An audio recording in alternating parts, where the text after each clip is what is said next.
রে তোরা যুবক দল মারহাবা মারহাবা মারহাবা মারহাবা। ভয় কি রে তুই বীর মুজাহিদ লা শরীক তোর পরিচয়, বিশ্ব জগৎ হার মানিবে হবে রে তোর হবে জয়।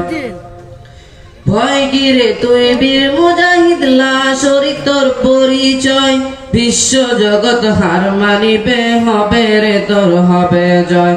মারহাবা মারহাবা মারহাবা মারহাবা। এগিয়ে চল বাংলাদেশের আহলে হাদিস যুবক দল, শাহাদাতেরই কালেমা নিয়ে চল রে তোরা যুবক দল। মারহাবা মারহাবা মারহাবা মারহাবা। কালেমারই দিব দাওয়াত আল্লাহ ছাড়া ইলাহ নাই, কে আছো ভাই হও আগুয়ান এক কাতারে পা বাড়াই। কালেমারই দিব দাওয়াত আল্লাহ ছাড়া ইলাহ নাই, কে আছো ভাই হও আগুয়ান এক কাতারে পা বাড়াই। লক্ষ মোদের এক আল্লাহ,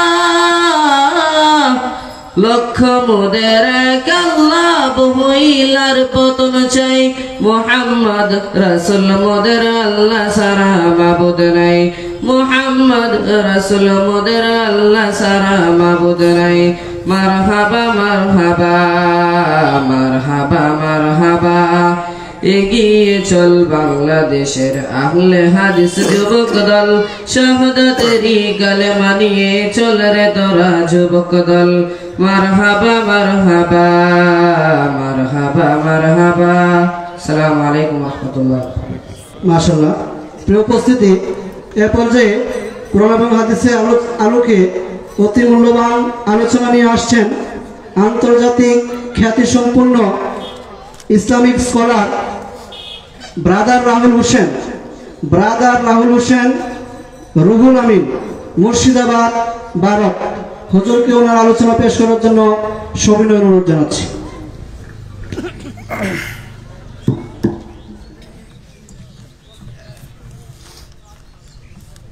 আসসালামু আলাইকুম ওয়া রাহমাতুল্লাহি ওয়া বারাকাতুহু। ইন্নাল হামদালিল্লাহি নাহমাদুহু ওয়া নাস্তাঈনুহু ওয়া নাস্তাগফিরুহু ওয়া নাউযু বিল্লাহি মিন শুরুরি আনফুসিনা ওয়া মিন সাইয়্যাতি আমালিনা। মান ইয়াহদিহিল্লাহু ফালা মুদিল্লা লাহু ওয়া মান ইউদ্লিল ফালা হাদিয়া লাহু। وأشهد أن لا إله إلا الله وحده لا شريك له وأشهد أن محمدا عبده ورسوله أما بعد فإن خير الحديث كتاب الله وخير الهدي هدي محمد صلى الله عليه وسلم وشر الأمور محدثاتها وكل محدثة بدعة وكل بدعة ضلالة وكل ضلالة في النار. أعوذ بالله السميع العليم من الشيطان الرجيم من همزه ونفخه ونفسه. يا أيها الناس اتقوا ربكم الذي خلقكم من نفس واحدة وخلق منها زوجها وبث منهما رجالا كثيرا ونساء واتقوا الله الذي تساءلون به والأرحام إن الله كان عليكم رقيبا. يا أيها الذين آمنوا اتقوا الله وقولوا قولا سديدا يصلح لكم أعمالكم ويغفر لكم ذنوبكم ومن يطع الله ورسوله فقد فاز فوزا عظيما. قال رب اشرح لي صدري ويسر لي أمري واحلل عقدة من لساني يفقهوا قولي ربي زدني علما وزدني فهما. সমস্ত প্রশংসা সেই মহান সত্তা আল্লাহ সুবহানাহু ওয়া তাআলার জন্য, যিনি আমাদের সৃষ্টি করেছেন। শুধু সৃষ্টি করেননি, এই পৃথিবীতে সহস্র কোটি মাখলুকাত সৃষ্টি করার পরেও যদিও আমরা দীর্ঘদিন যাবৎ ধরে শুনে আসছি আল্লাহ সুবহানাহু ওয়া তাআলা তিনি নাকি 18,000 মাখলুকাত সৃষ্টি করেছেন, শুনে আসছি না? আমাদের মতো হুজুরাই বলে যে আল্লাহ সুবহানাহু ওয়া তাআলা 18,000 মাখলুকাত সৃষ্টি করেছেন। তবে আল্লাহ সুবহানাহু ওয়া তাআলা কোরআনুল কারীম সূরাতুল ফাতিহা রব্বুল আলামিন সূরা নাহাল 16 আয়াত নম্বর 18-তে আলোচনা করতে গিয়ে ইমাম ইবনে কাসির রাহিমাহুল্লাহ তিনি বলছেন যে আল্লাহ সুবহানাহু ওয়া তাআলা আসমান আর জমিনে কত কোটি যে মাখলুকাত সৃষ্টি করেছেন, মানুষ আর জিন জাতি যদি একত্রিত হয়ে আল্লাহ সুবহানাহু ওয়া তাআলার মাখলুকাত তার নিয়ামত গুনতে শুরু করে দেয়, মানুষ এবং জিন জাতি তারা গুণে শেষ করতে পারবে না। যারা মোটামুটি এই পৃথিবীর জীববিদ্যা সম্পর্কে জানেন তারা অবগত আছেন যে বিজ্ঞানীরা আপাতত প্রায় 1,67,000 প্রাণের তার অস্তিত্ব পেয়ে গেছে। কত বলেন তো? 1,67,000। এখনো বিজ্ঞানীদের গবেষণা শেষ হয় নাই, এখন মিডিল পর্যায়ে যেতে পারে নাই। অ্যালবার্ট আইনস্টাইন তিনি বলছেন যে সৃষ্টি জগতের রহস্য আমাদের কাছে মাত্র 4% আমরা উদ্ঘাটন করতে পেরেছি, বাকি 96 প্রায় 96% এটা পুরোটাই ডার্ক, অন্ধকার, আমরা কিছু বুঝতে পারি না। মানে সৃষ্টি জগতের বিজ্ঞান যে আবিষ্কার করেছে কত পার্সেন্ট? 4 ভাগ। এখন 96 ভাগ তারা ডার্ক এনার্জি, ডার্ক ম্যাটার এগুলো বলে বলছে আমাদের কাছে কোনো তথ্য নেই। মানে সৃষ্টি জগৎ এত বড়, আল্লাহ সুবহানাহু ওয়া তাআলা মাখলুকাত 18,000 এই কথাটা ভুল। কোরআনুল কারীমে বা হাদিসে মুবারাকাতে সহিহ সনদে এই ধরনের কোনো কিছু প্রমাণিত নয়, কিন্তু আমাদের সমাজে চলছে। কে একজন বলেছে, তারপর আরেকজন বক্তার তার কাছ থেকে শুনেছে, তার কাছ থেকে একজন শুনেছে, এই শুনতে শুনতে শুনতে শুনতে আমাদের স্রোতের মতো জোয়ারের মতো গোটা বিশ্ব জগতে চলে গেছে যে আল্লাহ সুবহানাহু ওয়া তাআলা 18,000 মাখলুকাত সৃষ্টি করেছে। অথচ আপনার ছেলে যে মাধ্যমিক পড়েছে সেও জানে শুধু সমুদ্রের নিচে মানে পানির নিচে 9,000 প্রজাতি শুধু মাছই পাওয়া যায়, অন্যগুলো বাদ দেন, শুধু মাছ প্রায় 9,000 প্রজাতির। তার মানে 18,000 মাখলুকাত। আমাদের এই কথাগুলো সঠিক নয়। আল্লাহ সুবহানাহু ওয়া তাআলা গোটা সৃষ্টি জগতের মধ্যে আমাদেরকে সর্বশ্রেষ্ঠ মানব জাতি হিসাবে এবং সর্বশ্রেষ্ঠ নবী মুহাম্মদ আরবি সাল্লাল্লাহু আলাইহি ওয়াসাল্লামের উম্মত হিসেবে প্রেরণ করেছেন। এই জন্য আল্লাহ সুবহানাহু ওয়া তাআলার আরো একবার শুকরিয়া সুজুদ আদায় করি তার নিজের শেখানো ভাষা দিয়ে। সকলে এক বাক্যে পড়ি আলহামদুলিল্লাহ। পশ্চিম মুসওয়া বাইতুল আকসা জামে মসজিদের উন্নতি কল্পে এবং পরিচালনায় আজ 7ম বার্ষিকী আজিমুশ শান ইসলামী আলোচনা সভা, তারিখ 27 ডিসেম্বর 2024 জুমাবার। আজকের এই আলোচনা সভাটিকে সফল করার জন্য যারা সার্বিক দিক থেকে সাহায্য এবং সহযোগিতা করেছেন তাদের প্রত্যেকের নাম স্বতন্ত্রভাবে নিয়ে শুকরিয়া আদায় করা সম্ভব নয়। তারপরেও আজকের আলোচনা সভার সভাপতি, সহসভাপতি, অতিথি এবং বিশেষ অতিথি সহ দূর দূরান্ত থেকে যেসব দিনী ভাই এবং বোনের আলোচনা শ্রবণের উদ্দেশ্যে একত্রিত হয়েছেন, পাশাপাশি যারা অর্থ, শ্রম, মেধা, দোয়া এবং পরামর্শ দিয়ে সহযোগিতা করেছেন, আল্লাহ সুবহানাহু ওয়া তাআলা তুমি তাদের প্রত্যেকের নেক নিয়াত এবং নেক আমলগুলোকে কবুল করে নাও। সকলে পড়ি আমিন। মহান সত্তা আল্লাহ সুবহানাহু ওয়া তাআলার কাছে দোয়া, এই প্রার্থনা, আল্লাহ সুবহানাহু ওয়া তাআলা আমরা মানুষ, আমরা কম বেশি ছোট বড় ভুল, ত্রুটি বিচ্যুতি, গুনাহ, পাপ, অন্যায় করে থাকি। আজকের এই আলোচনা সভার ওসিলায় আমাদের পেছনের ছোট ছোট গুনাহগুলোকে তুমি ক্ষমা করে দাও। সকলে পড়ি আমিন। সম্মানিত সুধী, সকাল 10টা থেকেই বিভিন্ন আলোচক তারা পবিত্র কোরআনুল কারীম এবং হাদিসে মুবারাকা থেকে অনেক গুরুত্বপূর্ণ আলোচনা পেশ করেছেন। মধ্যবর্তী সময়ে জুমার খুতবা আপনারা শ্রবণ করেছেন। আজকের এই আলোচনা সভার অন্তিম লগ্নে আপনাদের সামনে উপস্থিত হয়েছি নির্দিষ্ট একটি বিষয়ের উপর আলোকপাত করার জন্য। আজকে যে বিষয়ে গুরুত্বপূর্ণ আলোচনা হবে, ইসলাম বোঝার মূলনীতি। কি বললাম বলেন তো? ইসলাম বুঝার মূলনীতি। ইসলাম পালন করাটা যতটা গুরুত্বপূর্ণ, এটা চেয়ে ইসলামটাকে জানা এটা অনেক বেশি গুরুত্বপূর্ণ। কেননা ইসলাম, আজকে আমরা নিজেদের মুসলিম দাবি করছি, কিন্তু মুসলিমদের মধ্যে অনেকগুলো ক্লাসিফিকেশন, অনেকগুলো ভাগ, অনেকগুলো দল, মত, আকীদা, বিশ্বাস।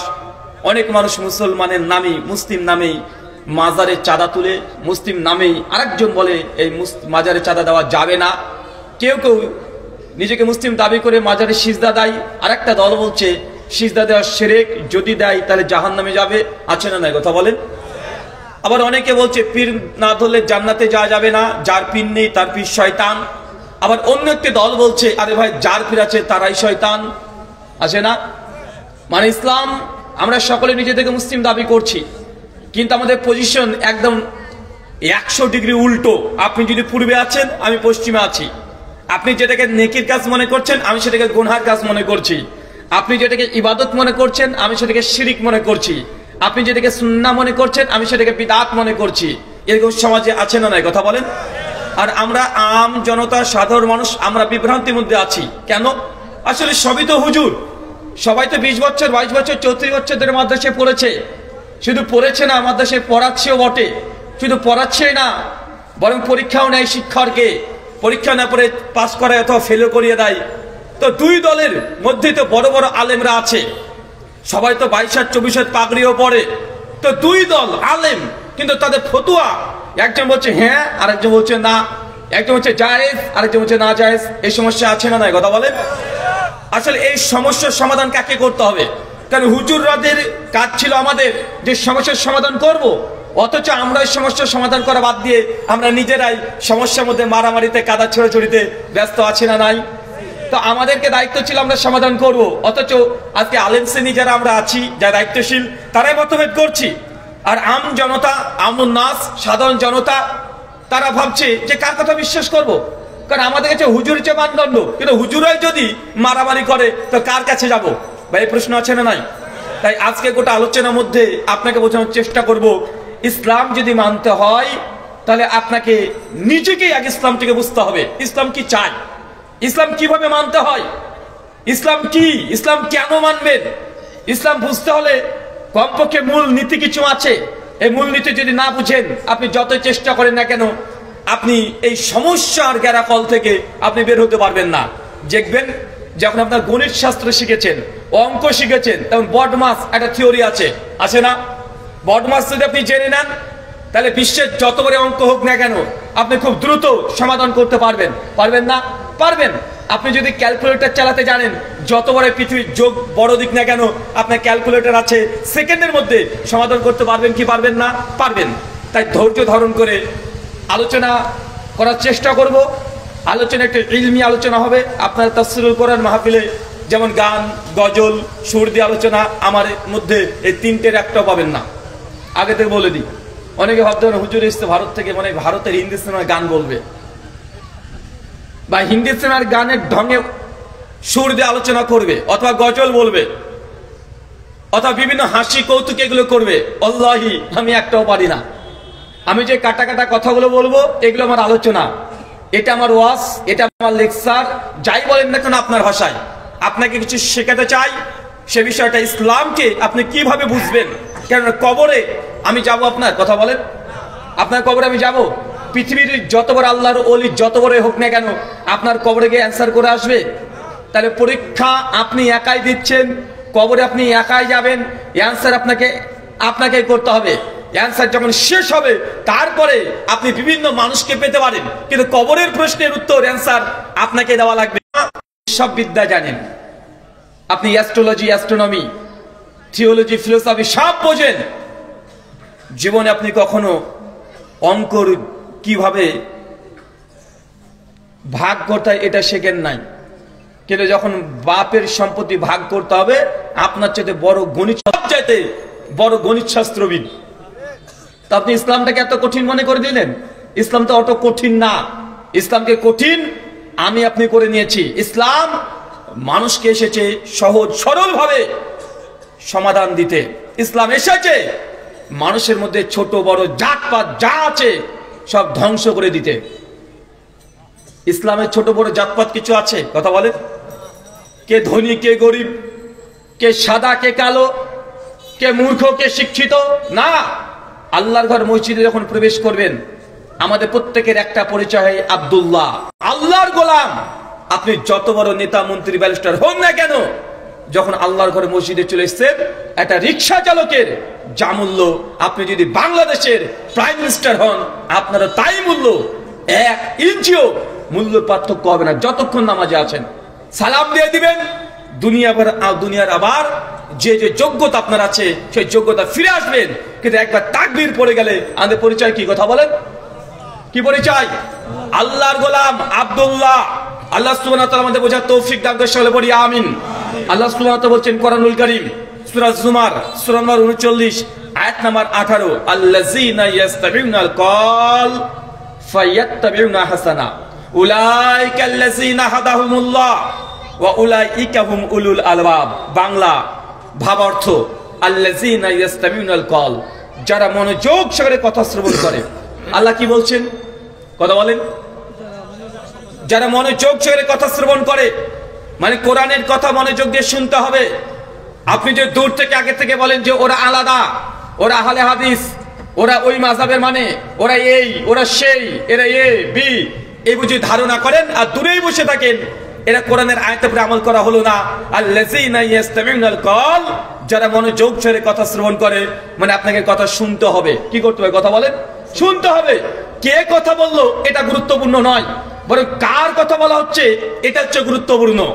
কখনো কখনো রাস্তার একজন ফকির, কখনো কখনো রাস্তার একজন ফকির আপনার জীবনে এমন একটা কথা বলে দিতে পারে যে আপনার জীবনের টার্নিং পয়েন্ট ঘুরে যেতে পারে। পারে কি পারে না? কথা বলেন। অনেক সময়তে বড় বড় ইউনিভার্সিটির প্রফেসর যে কথা না বলে, ওর চাইতে রাস্তার একজন ফকির, একজন মিসকিন এমন একটা ছোট্ট সমাধান দিয়ে দিতে পারে যে একজন প্রফেসরের কাছে গিয়েও সেই সমাধান পাওয়া যায় না। তাই কে কথা বললো এটা গুরুত্বপূর্ণ নয়, বরং কার কথা বললো এটা হচ্ছে গুরুত্বপূর্ণ। আল্লাযীনা ইয়াস্তামিউনাল কল, যারা মনোযোগ সহকারে কথা শ্রবণ করে, তার মানে আপনাকে কথা শুনতে হবে। একজন হিন্দু পণ্ডিত যদি বলে, ভাই কেন আপনারা সুদ খান, ইসলামে তো সুদ হারাম, এখন লোকটা যদিও হিন্দু কিন্তু কথা ঠিক বলেছে কি বলেনি? ঠিক বলেছে না? এখন যে তুমি তো হিন্দু, তোমাকে তো কেন শুনবো? এখন ও বলছে সুদ হারাম, আসলে কথা কি ওর না কোরআন হাদিসের? কোরআন হাদিসের। তাই কথা কে বলছে এটা গুরুত্বপূর্ণ নয়, কার কথা বলা হচ্ছে এটাই গুরুত্বপূর্ণ। আল্লাযীনা ইয়াস্তামিউনাল কল ফায়াত্তাবিউনা হাসানা। আল্লাহ দ্বিতীয় একটা শর্ত দিচ্ছে, শুধু শুনলেই হবে না, শুধু শুনলেই হবে না। অনেক মানুষ কোরআন শোনে, শুধু কোরআন শোনে না, দুনিয়াতে অজস্র মানুষের চাপতে দেখানো যাবে শুধু শুনেছে না, কোরআনকে জেনেছে, শুধু জানে নাই, কোরআনকে মুখস্থ করেছে, মুখস্থ করে নাই, কোরআনকে নিজ ভাষাতে অনুবাদ করে দিয়েছে, কিন্তু দ্বিতীয় শর্ত পূরণ করে নাই, ফায়াত্তাবিউনা হাসানা। শোনার পরে আল্লাহ বলছেন এর মধ্যে সবচেয়ে উত্তম যে কথাগুলো সেগুলোকে তুমি গ্রহণ করবে, অ্যাকসেপ্ট করবে। ভাই পৃথিবীতে এমন মানুষ আছে না কোরআন জানার মানুষ কি অভাব আছে? আরে পৃথিবীর ইতিহাসে বর্তমান গোটা বিশ্ব জগতে কোরআন ইসলামকে একটা থিওলজি, একটা সাবজেক্ট হিসেবে পড়ানো হয়। যে জিওগ্রাফি একটা সাবজেক্ট, সায়েন্স একটা যেমন সাবজেক্ট, তো ইসলাম থিওলজি এটা একটা সাবজেক্ট, একটা সাবজেক্ট হিসাবে বিশ্ব জগতে পড়ানো হয় কি হয় না? হয়। আমার দেশের রাজা রামমোহন রায়, তিনি ফার্সি, উর্দু, আরবি, বাংলা, ইংলিশ 5টা ভাষার পণ্ডিত ছিলেন। কোরআন কারীম 22 পারা কোরআনকে মুখস্থ করেছিলেন। কয় পারা? 22 পারা। তারপরেও মুখস্থই করেছে।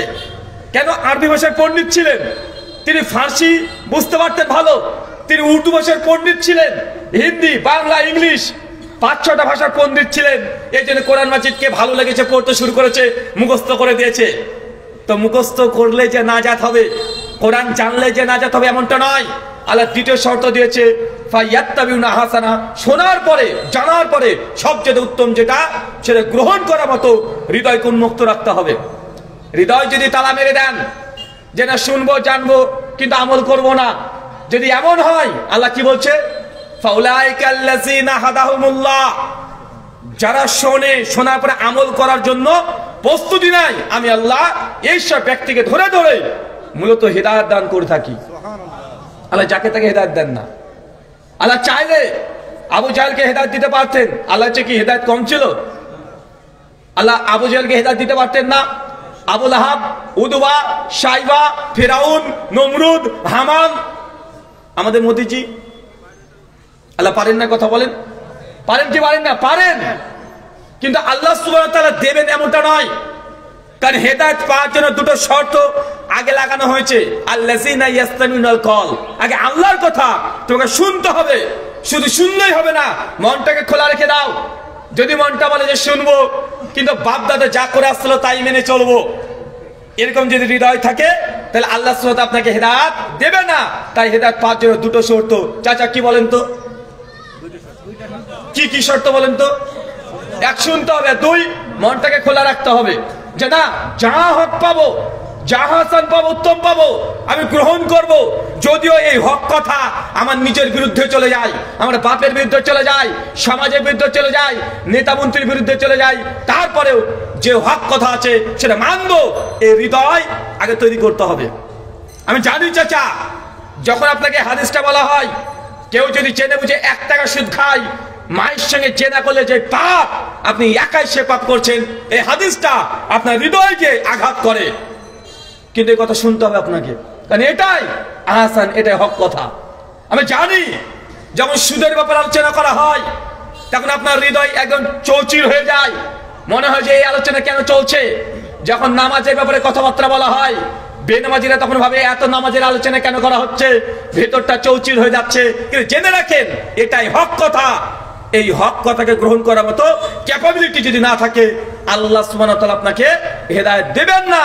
কারণ হেদায়েত পাওয়ার জন্য শোনা এবং হৃদয়কে উন্মুক্ত রাখা জরুরি। এটা মুমিনের বৈশিষ্ট্য। কার বৈশিষ্ট্য? মুমিনের বৈশিষ্ট্য। আচ্ছা, আরেক শ্রেণী মানুষের কথা কোরআনে আল্লাহ বলেছে, সূরা বাকারা সূরা নম্বর 2 আয়াত নম্বর 170, সূরা মাইদা সূরা নম্বর 5 আয়াত নম্বর 4, সূরা আম্বিয়া আয়াত নম্বর 51, 52, 53, সূরা যুকরুব 23, 24 নম্বর আয়াত। বিভিন্ন জায়গাতে আল্লাহ সুবহানাহু ওয়া তাআলা বিভিন্ন টেক্সটের পরিবর্তনে, কিরাতের পরিবর্তনে আল্লাহ ব্যবহার করেছেন। কি বলছেন? ওয়া ইযা কিলা লাহুম তাআলাউ মানজালাল্লাহ ওয়া ইলার রাসূল ক্বালু হাসবুনা মা ওয়াজাদনা আলাইহি আবাআনা আওয়ালাউ কানা আবাহুম লা ইয়ালামুনা শাইয়া ওয়া লা ইয়াহতাদুন। বাংলা ভাবার্থ, ওয়া ইযা কিলা লাহুম, হে নবী আপনি যখন মানুষকে ডাকবেন, আসো, কি লাহুম, এদিকে আসো, তাআলাউ এসো, এদিকে আসো। কোন দিকে? মানজালাল্লাহ, যা কিছু আল্লাহ আসমান থেকে অবতীর্ণ করছেন, আল্লাহ যা নাজিল করছেন তথা আল কোরআন, ওয়াইলার রাসূল, এবং আপনার দিকে যখন মানুষকে ডাকবেন, সমাজে কিছু মানুষকে ডেকে দিবেন, তখন তারা বলবে কলু, তারা বলে উঠবে, তাৎক্ষণিক বলবে হাসবুনা, আরে আমাদের জন্য তো যথেষ্ট। কি যথেষ্ট? মা আযাদনা আলাইহি আবাআনা, আরে আমরা তো ওটা পেয়ে খুশি, ওটা আমাদের জন্য যথেষ্ট। কি যথেষ্ট? আমাদের বাপ দাদাকে যে পথে পেয়েছি ওই আমলটা আমরা করব। আমার বাপ দাদা যা করতে দেখেছি আমি সেই কাজটাই করব। তুমি যত আমাকে কোরআন বলো না কেন, যত হাদিস বলো না কেন, মা আযাদনা আলাইহি আবাআনা, আমি আমার বাপ দাদাকে যেই পথে পেয়েছি সেটাই মানবো।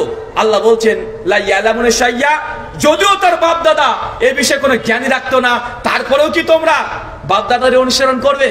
আচ্ছা চাচা বলেন তো, এখন সমাজে এখন প্রচলিত স্রোতের বিরুদ্ধে যদি কোনো একটা কথা চলে আসে, আমাদের জবাবটা কি থাকে? আরে বাপ দাদা প্রপোজ দিয়ে করে আসছি। আচ্ছা না নাই কথা বলেন?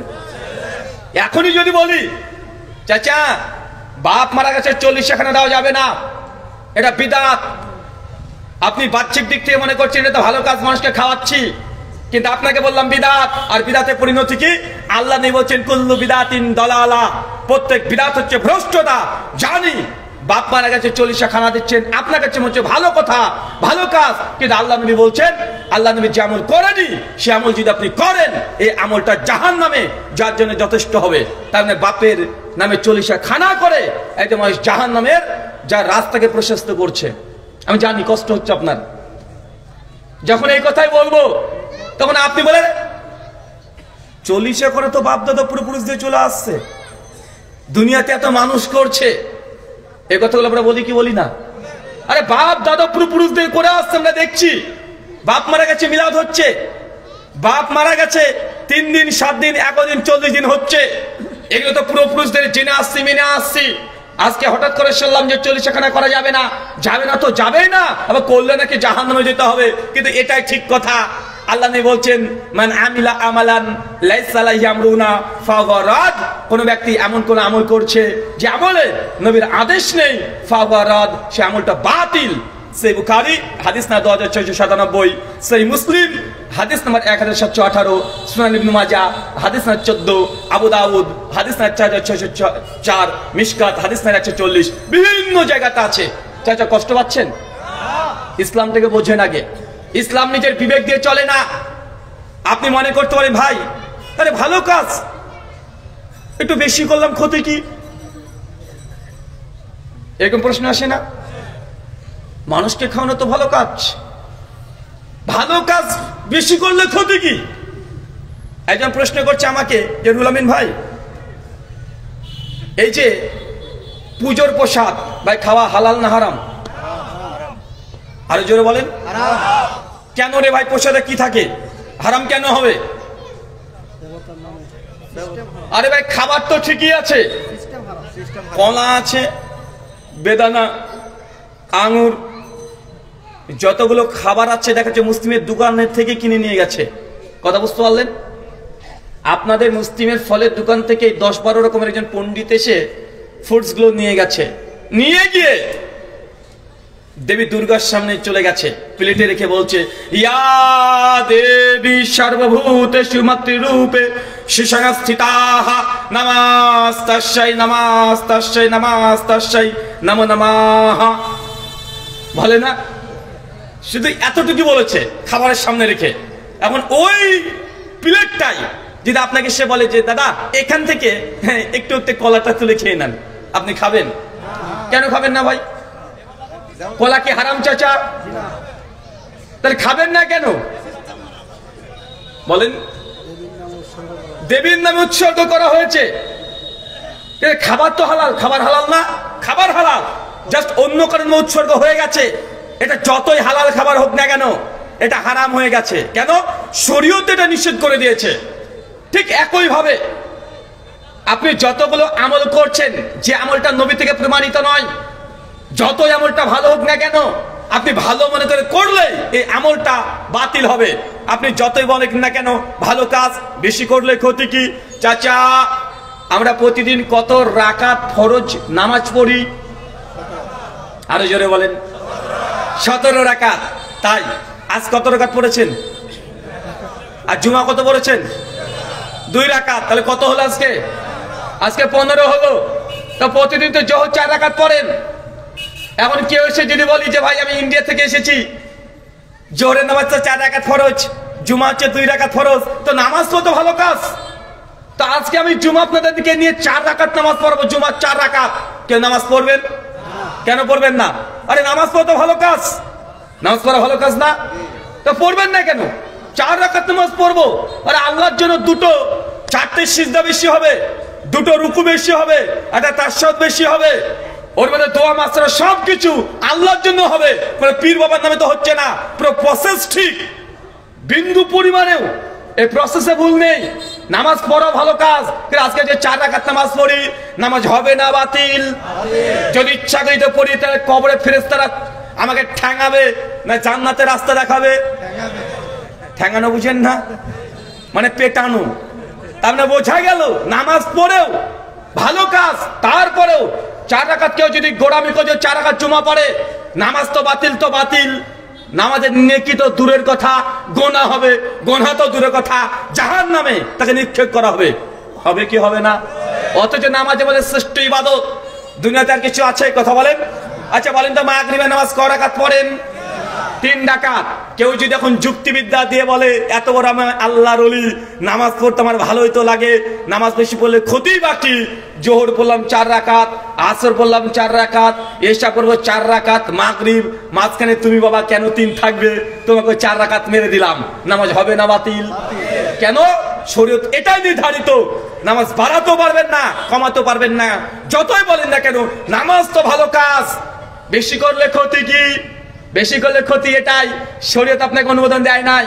তার মানে বোঝা গেল ইবাদত যদি বাড়াবাড়ি করেন তাহলে এটা জান্নাতের রাস্তা নয়, এটা জাহান্নামের রাস্তা।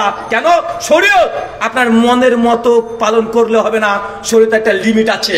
তিলকা হুদুদুল্লাহ, এটাই হচ্ছে এই সীমারেখা। এই সীমারেখা পার হলে ভালো কাজ করলেও খারাপ হয়ে যায়। চাচা খতনা বুঝেন? খতনা মুসলমানি দেওয়া ভালো কাজ না খারাপ কাজ? এখন আপনার যদি নাতি যদি একটু বেশি করে দেন, হ্যাঁ কি হবে? ফরজ বাতিল হয়ে যাবে না? ফরজ বাতিল হয়ে যাবে। তা আপনাকে এতটুকু নীতিমালা বুঝেন, এটাকে আপনাকে বারবার কঠিনভাবে বোঝানোর চেষ্টা করছি। শরীয়ত নিজের ইচ্ছে মতো বাড়ানো যায় না, কমানো যায় না। মন চাইলে বৃদ্ধি করে দিলাম, মন চাইলে কমিয়ে দিলাম, এটা করা জায়েজ নয়, বরং হারাম। ভালো কাজ হলেও সেটা বাতিল হয়ে যায়। চলেন কয়েকটা কোরআন থেকে এবং হাদিস থেকে আমরা কিছু ঘটনা দেখি। এক, সূরা ইউনূস সূরা নম্বর 10 আয়াত নম্বর 15 মিডিল অংশ, সূরা হাকাব আয়াত নম্বর 9, সূরা আনাম আয়াত নম্বর 150। বিশেষ করে সূরা ইউনূস সূরা নম্বর 10 আয়াত নম্বর 15 তাফসীর ইবনে কাসির সহ আলোচনা দেখবেন। আল্লাহ নবী একদিন বসে আছেন, আর সাহাবা রাদিয়াল্লাহু আনহুমরা ছুটে চলে এসেছেন, আল্লাহ নবীর কাছে বসে আছেন। আর কিছু কাফেররা, বড় বড় ইহুদি নেতা তার নবীর কাছে চলে এসেছে, বড় বড় কুরাইশের নেতারা নবীর কাছে চলে এসেছে। আর নবীকে মাঝে মধ্যে এসে কুরাইশরা, ইহুদিরা খুব বাজে বাজে প্রশ্ন করতো। তারা বলতো, তুমি নাকি নবী? যদি নবী হও এই প্রশ্নের উত্তর দাও, যদি নবী হও ওই প্রশ্নের উত্তর দাও। কথা কি বুঝতে পারছেন? মানে আল্লাহ নবী কি নবী এটা পরীক্ষা করার জন্য বারবার ইহুদিরা দলবদ্ধভাবে আসতো, নবীকে সে বিভিন্ন প্রশ্নতে তারা নিক্ষেপ করতো। তো একদিন কুরাইশরা চলে এসেছে, এসে আল্লাহ নবীকে বলছেন, ওয়া ইতিবি কোরআনি গায়রি হাযা, হে নবী মুহাম্মদ। তা তো নবী বলছে না, হে মুহাম্মদ তোমার কাছে যে কোরআন এসেছে, ওয়া ইতিবি কোরআনি গায়রি হাযা, এই কোরআনের পরিবর্তে অন্য একটা কোরআন আনেন, তাহলে আপনাকে নবী মেনে নেব। বলেন কে কাকে বলছে? কথা মনে বুঝতে পারলেন না? কাফেররা এসে নবীকে বলছে, ওয়া ইতিবি কোরআনি গায়রি হাযা, এই কোরআনের পরিবর্তে অন্য একটা কোরআন আনেন, আপনাকে নবী হিসেবে মেনে নেব। আল্লাহ নবী কোনো কথা বলে কি রে? কাফেররা বলছে কোরআনে যা আছে সব আমাদের বিরুদ্ধে চলে আসে, যে আয়াত নিয়ে আসেন আপনি সব আমাদের বিরুদ্ধে, তাই কোরআনের পরিবর্তে অন্য নতুন কোরআন নিয়ে আসেন, তাহলে আপনাকে নবী মানবো। আরে কোরআন যা বলে সব আমাদের প্রচলিত ধর্ম বিশ্বাসের বিরুদ্ধে। বলছে 360 জন মাবুদ চলবে না, একজনকে মানতে হবে, তাকে আবার দেখাও যাবে না, আসমানের উপরে নাকি আছে, তো এটা তো আমাদের বিরুদ্ধে। বলছে কেউ চুরি করলে হাত কেটে দিতে হবে, পর্দা করতে হবে, সুদ খাওয়া যাবে না, ঘুষ দেওয়া যাবে না, ধর্মের নামে ব্যবসা করা যাবে না। কাফের কুরাইশ এসে নবীকে বলছে, এই জন্যই এই কোরআনের পরিবর্তে অন্য একটা কোরআন আনেন, আপনাকে নবী মানবো। আল্লাহ নবী কোনো কথাই বলে না, বলে কি এরা নীরব অবলম্বন করছেন। কিছুক্ষণ পর কাফেররা তাদের দাবি পরিবর্তন করছে, বলছে গোটা কোরআন যদি পরিবর্তন করতে না পারেন, আবাদদিলহু, এই কোরআনের মধ্যে কিছু পরিবর্তন করে দেন। গোটা কোরআন দরকার নেই, কিছু কিছু আয়াতকে পরিবর্তন করে দেন, কিছু কিছু আয়াত কেটে বাদ দিয়ে দেন, আর কিছু কিছু আয়াত নিয়ে আসেন যেটা আমাদের মনের মতো হবে। এটা কাদের দাবি কথা বলেন? এই দাবি আজকে না, 1400 বছর আগেকার। বর্তমান বিশ্বে মুসলমানদের মধ্যেও অনেক সুশীল আছে, বর্তমান গোটা বিশ্ব জগতে অনেক কাফের মুশরিক আছে, তারা ঠিক এই দাবি তাই করে যে কোরআন বর্তমান সময়ের জন্য চলবে না। হ্যাঁ, অনেকে আবার এই কথা বলে কোরআন চলবে, আলহামদুলিল্লাহ কোরআন ভালো, কিন্তু কোরআনের কিছু কিছু আইন এগুলো এখন বর্তমান যুগে চলে না। যেমন বোরখা পরা, এটা বর্তমান যুগে আর চলে না, পুরোটাকে কভার করে ঢেকে দেওয়া, এই একটা যদি না থাকতো কোরআনে তবে ভালো হতো। চুরি করলে হাত কেটে দিতে হবে, এক না থাকলেই হতো বেশি। কেউ জেনা করলে হত্যা করতে হবে, এগুলো না থাকলেই হতো। ভাই এমন অভিযোগ করে কি করে না কথা বলেন? তারাও 1400 বছর আগের মতো বলছে কোরআনের পরিবর্তন দরকার নেই, বরং কোরআনের মধ্যে আবাদদিলহু, কিছু কিছু আয়াতের পরিবর্তন করে দেন যেটা আমাদের মনের মতো হবে। নবী আমার কোনো কথাই বলে না, নীরবতা অবলম্বন করছেন। আল্লাহ সুবহানাহু ওয়া তাআলা সঙ্গে সে আসমান থেকে ফেরেশতা জিবরিলকে বলছেন, জিবরিল আমিন চলে যাও ওহী নিয়ে। আমার নবীকে তারা প্রশ্ন করেছে, তুমি জানিয়ে দাও। জিবরিল আমিন সঙ্গে সে ওহী নিয়ে দুনিয়াতে আসছে, এসে নবীকে বলছেন, আপনি জানিয়ে দেন আপনাকে আল্লাহ সুবহানাহু ওয়া তাআলা অধিকার দেয় নাই যে শরীয়তের মধ্যে কিছু বাড়াবেন অথবা কমাবেন, বরং এটা জানিয়ে দেন আন্না আত্তাবিউ ইল্লা মা ইউহা ইলাই, হে নবী আপনি তো শুধু তারই আনুগত্য করেন যেটা আপনার রব আপনার উপরে অবতীর্ণ করেছে। নবী যে নিজের ইচ্ছে মতো মন মতো যা মন চায় তাই করে দিতেন, ব্যাপারটা এমনটা নয়। আল্লাহ বলছে আপনি বলে দেন, আরে আমি তো নবী, আমার আল্লাহ যা অবতীর্ণ করে সেটা মানতে বাধ্য হয়ে যায়। আর তোমরা হচ্ছে কোরআনের পরিবর্তন করতে, শরীয়তকে বিকৃত করতে, মন মতো ইবাদত নিয়ে আসতে, মন মতো কমাতে বাড়াতে, এই অধিকার তোমার নেই। কিন্তু বাংলাদেশে দেখেন অনেক হুজুর আছে শরীয়তের মধ্যে কম বেশি করে কি করে না। আল্লাহ নবী বললেন, জামে তিরমিজি হাদিস 3518, আফজালুজ যিকরি লা ইলাহা ইল্লাল্লাহ। আমাদের হুজুর বলছে লা ইলাহা বাদ দাও, ইল্লাল্লাহ জিকির করতে থাকো। শহীদ কমাচ্ছে না, শহীদকে কেটেছে না। অনেকে বলে যে এরা আহলে হাদিস, এরা হচ্ছে নাপিত। কেন? এরা 20 টাকার তারাবিকে 8 টাকা করেছে। ভাই আপনারা কষ্ট নিন না, জাস্ট আমি উদাহরণ দিচ্ছি, আপনাকে কষ্ট দেওয়ার জন্য কথা বলছি না। আপনি জাস্ট আমাদের নিজের আত্মসহযোগ শোনার মতো সাহস রাখতে হবে। যতক্ষণ শোনার মতো সাহস না হবে সমাধান করতে পারবেন না।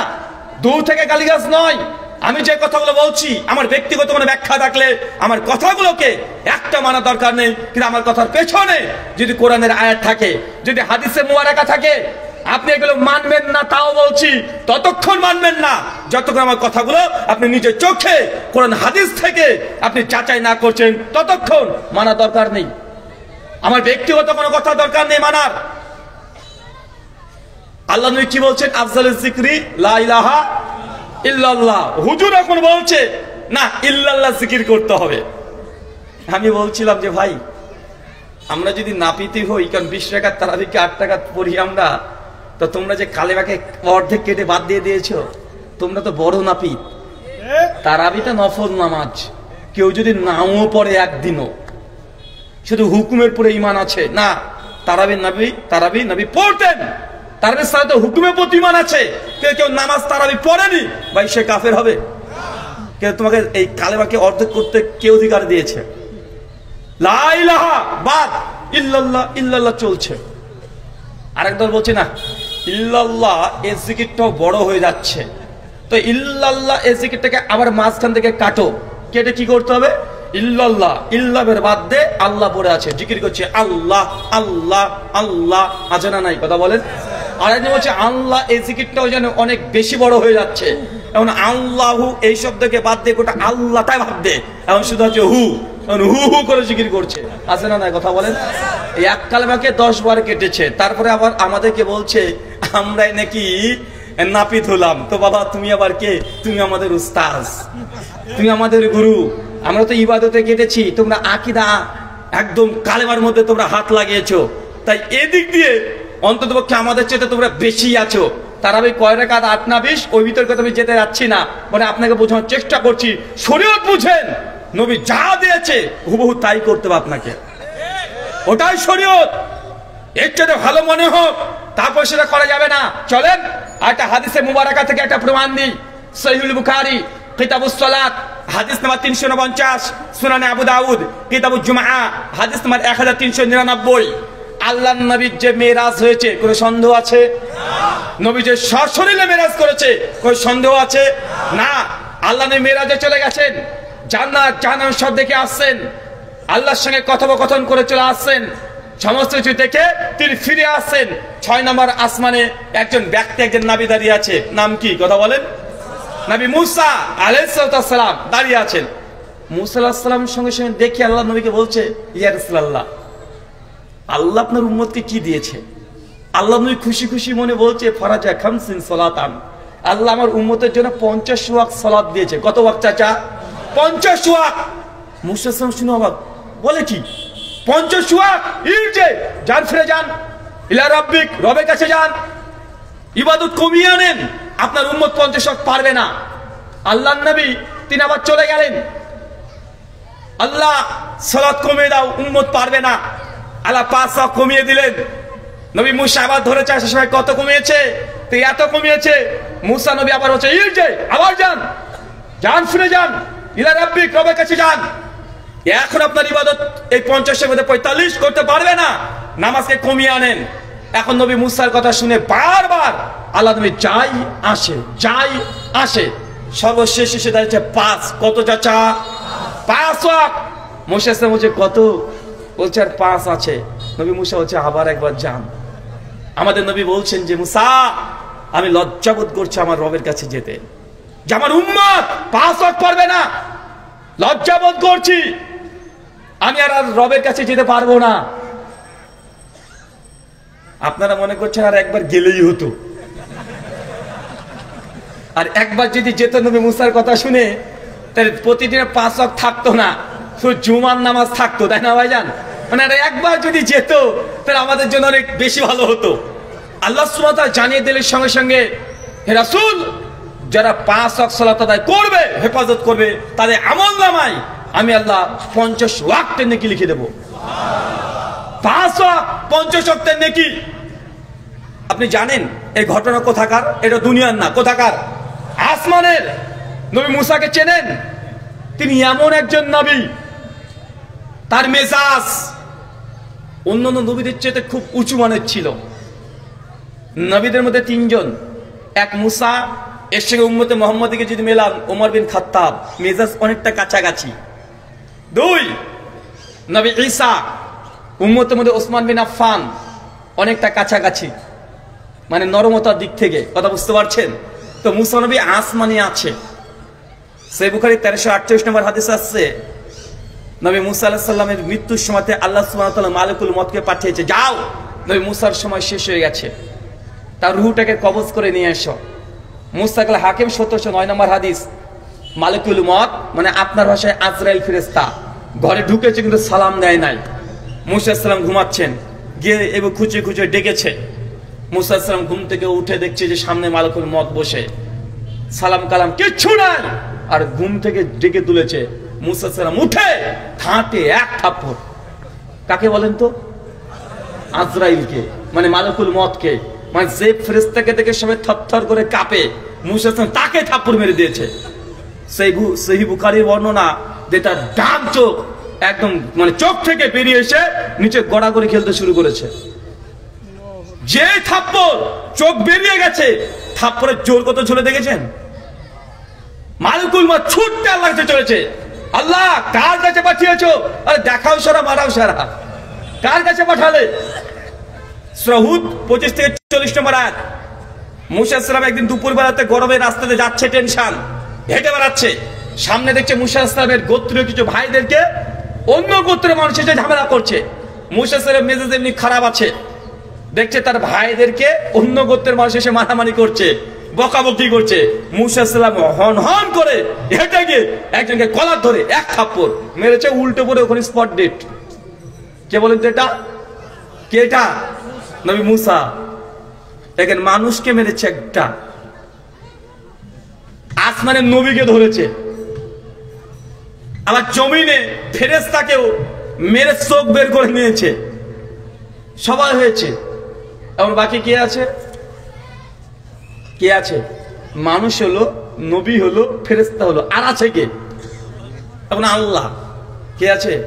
আল্লাহ সুবহানাহু ওয়া তাআলা। হঠাৎ করে একদিন তওরাত পাওয়ার কিছু আগে আল্লাহ নবীকে বলছে, আল্লাহ নবী মুসা বলছে, আল্লাহ এবার তোমাকে দেখবো, যা হয়েছে হয়েছে, তোমাকে দেখবো।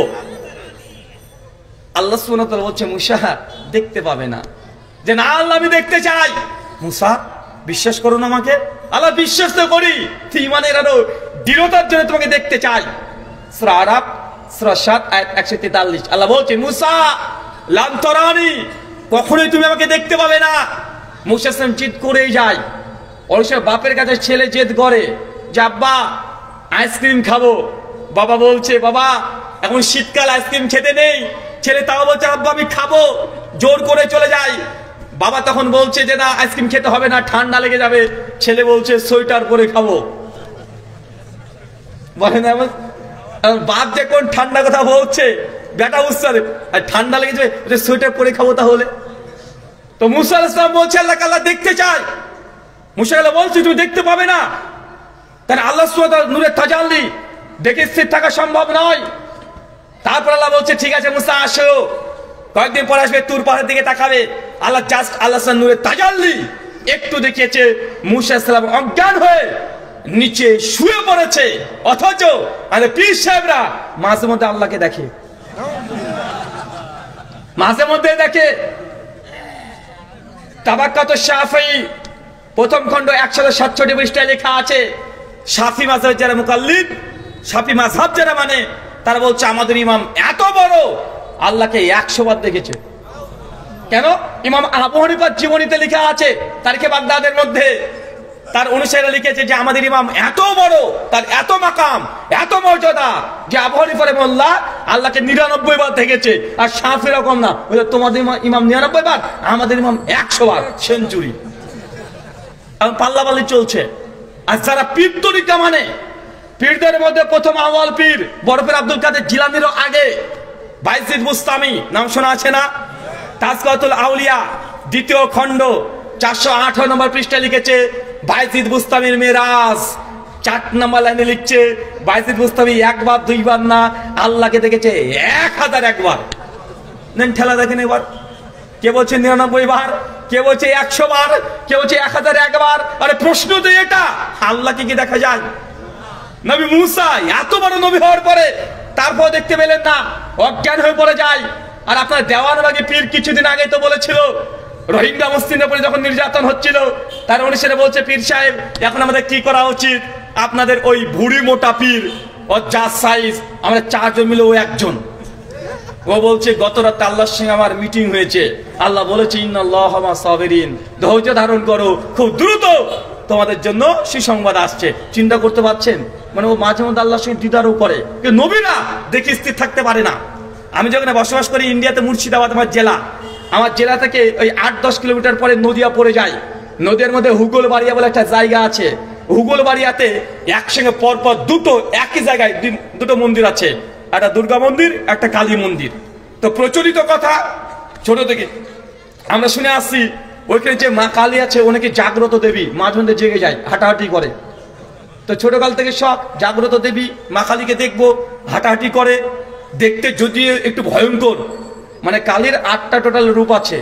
মানে একটা কালো কুচকুচে, পুরোটা কালো, ওটাকে বলে শ্মশান কালী। যেটা হালকা নীল বর্ণের ওটা হচ্ছে শ্যামা কালী। তো এরকম 9 রকমের শ্মশান কালী বিভিন্ন আছে। তো ওই যে কালী পুজোটা আছে ও হচ্ছে শ্মশান কালী, মানে কুচকুচে কালো পুরোটা একদম। আমরা ছোট থেকে শুনছি যে মা মাঝে জেগে যায়, জাগ্রত দেবী। ওখানকার যিনি পুরোহিত আছেন, পণ্ডিতজি আছেন, উনিও দাবি করেন যে মায়ের সঙ্গে মাঝে মধ্যে কথা হয়, মাঝে মধ্যে এসে বসে বসে ওই খাবার দেয়, মা নাকি খায়, এইসব কথা প্রচলিত আছে। তো অনেক পুরাতন কথা, আমি কেবল মাধ্যমিক দিয়েছি সেই সময়। তো অনেকে হয়তো আপনারা জানেন যে মানে আমাদের আগের জেনারেশন যা আছে সবাই অমুসলিম হিন্দু এখনো। আমার বাবা প্রথম ইসলাম কবুল করে, তারপরে আমরা ইসলাম ফার্স্ট জেনারেশন। কিন্তু আমার চাচা চাচি যারা আছে সব এখনো মুসলিম, আমাদের পিসি মাসি যা আছে সব মুসলিম এখনো। তো সেই সময় এত ধর্মকর্ম বুঝতাম না। পিসিমা একদিন বললো চলো যাবো ওখানে, আমি পিসিমার সঙ্গে চলে যাই। পিসিমা যেতে যেতে গল্প করে, মা আছে এখানে জাগ্রত দেবী। আমার যাওয়ার একটু শখটা বেশি হয়ে গেল, জাগ্রত দেবীকে দেখে আসবো কি করে। তো গিয়ে প্রসাদ হাতে দিয়েছে, প্রসাদ নিয়ে ঠাকুরমশাই চলে গেল। আমি অপেক্ষায় অপেক্ষমান, কই মা তো জাগে না, মাকে তো জাগতে দেখি না। তো সমাজে এরকম কথা প্রচলিত আছে। তারাও বলছে যে স্রষ্টা তা দেখছে স্রষ্টাকে, জেগে যায়। অথচ সনাতন শাস্ত্র কেন উপনিষদ অধ্যায় 1 শ্লোক নম্বর 5 এবং 6 পরিষ্কার দুটো মন্ত্র বলছে। কি বলছে? এন্না মানসে না মানতে হুনা মাহুরমাতান তদেব ব্রহ্মাত্মাম বিদ্দিনেদাং এদিতামুপাসতে এনা চক্ষত পশ্যতি এনা চক্ষত শিপশ্যতি তদেব ব্রহ্মাত্মাম বিদ্দিনেদাং এদিতামুপাসতে। কি ভাবছেন? ভারতে ঠাকুর আনলাম না মৌলবি, দুটো কাজ মোটামুটি চালিয়ে দিতে পারবো, বন্ধ থাকবে না। যদি মন্দিরে দায়িত্ব দিয়ে দেন কিছুই না, গোপটাকে একটু বড় করে পাকিয়ে নিতে হবে। কারণ বর্তমান রবীন্দ্রনাথ ঠাকুরকে দেখেন নাই, আমার মতো জুব্বা পড়তো না, জুব্বা তারা পড়তো, তাদেরও বড় বড় দাঁড়িয়ে আছে।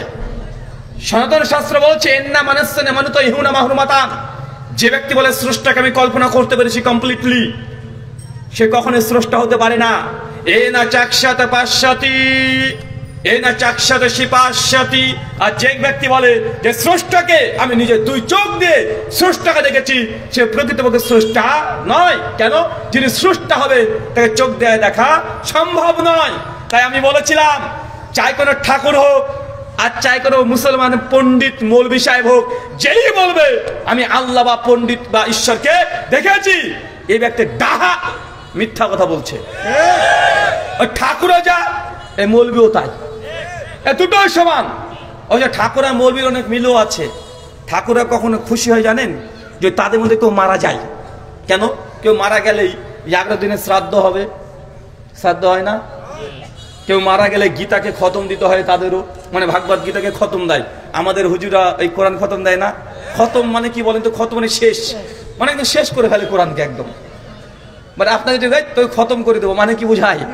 মানে তোকে শেষ করে দেবো, তোকে শেষ, মানে তোর মৃত্যু হয়ে যাবে, মারার করে দেবো, এটা হুমকি। ও কোরআনকে শেষ করে ফেলছে, আসলে শেষ করছে। হিন্দুদের মধ্যে কেউ মারা গেলে আরেকজন খুশি বেশি হয়, সে হচ্ছে নাপিত। কেন বলেন তো? কেউ মারা গেলে নাপিত বলছে বা একজন মরেছে মানে 14 গোষ্ঠীকে টাক বানিয়ে ছেড়ে দেবো। আর টাকলু করতে শুরু করে দেয়, আর টাকলু করলে 100 টাকা করে আসছে, মানে একজন মরবে ও 50 জনকে টাক করবে, মানে মাথা কামাবে, মানে মাথাতে বলে না কাঁঠাল ভেঙে খায়। তো আমাদের সমাজে এটাই, মানে ধর্মের নামে যে অধর্ম চলছে এটা আপনি বুঝতে পারেন না। আর একটা কথা মনে রাখবেন, কোন জিনিস না জানার চাইতে ভুল জানাটা অনেক বেশি ভয়ঙ্কর। যে জানে না তাকে জানানো সহজ, তাকে মানানো সহজ, কিন্তু যে জানে কিন্তু ভুল জানে তাকে জানানো খুব কঠিন।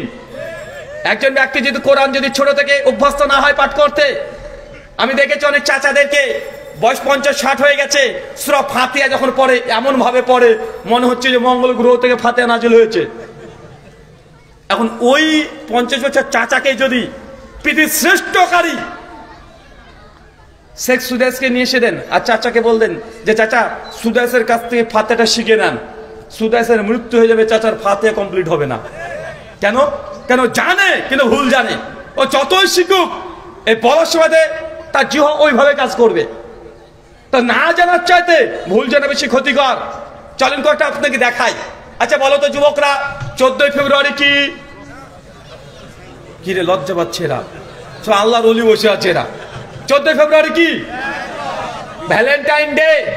ভ্যালেন্টাইন ডে মানে কি রে ভাই? আরে যেটা আছে সেটা বলেন। ভ্যালেন্টাইন ডে মানে ভালোবাসা দিবস। আচ্ছা পৃথিবীর কোন ইংলিশ ডিকশনারিতে লেখা আছে ভ্যালেন্টাইন ডে বাংলা মানে ভালোবাসা দিবস? ভালোবাসা দিবসের ইংলিশ করলে হয় লাভ ডে। কি ডে? লাভ ডে।